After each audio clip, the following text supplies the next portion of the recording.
మహిషాసుర వధ దుర్గమ్మ కథ.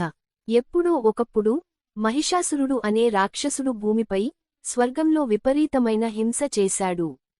అతనికి ఎద్దు, మహిషం రూపం మార్చుకునే శక్తి ఉండేది. బ్రహ్మదేవుని వరప్రసాదంతో అతన్ని ఎవ్వరూ ఓడించలేకపోయారు. మహిళ తప్ప మరెవ్వరూ నిన్ను చంపలేరు అని వరం పొందాడు.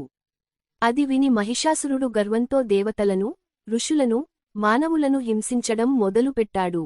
దేవతలు ఆపదలో చిక్కుకుని బ్రహ్మ, విష్ణు, మహేశ్వరులను ప్రార్థించారు. దుర్గమ్మ అవతారం. అప్పుడు శివుడు, విష్ణువు, బ్రహ్మ సహా అన్ని దేవతలు తమ శక్తులను ఒకచోట కలిపారు. ఆ శక్తుల సమాహారం నుంచి వెలువడిన ప్రకాశమే దేవీ దుర్గమ్మ. శివుడు తన త్రిశూలాన్ని ఆమెకు ఇచ్చాడు. విష్ణువు తన చక్రాన్ని ఇచ్చాడు. ఇంద్రుడు వజ్రాయుధం ఇచ్చాడు. ఇలా అన్ని దేవతల ఆయుధాలతో దుర్గమ్మ మహిమాన్వితురాలైంది. మహిషాసురుని యుద్ధం. దుర్గమ్మ తన సింహవాహనంపై ఎక్కి యుద్ధానికి బయలుదేరింది. మహిషాసురుడు తన సైన్యాన్ని పంపాడు. కాని దుర్గమ్మ ఒక్కొక్కరిని సంహరించింది. చివరికి మహిషాసురుడు స్వయంగా యుద్ధానికి వచ్చాడు. అతను ఎద్దు, సింహం, మనిషి ఇలా అనేక రూపాలు మార్చుకున్నాడు.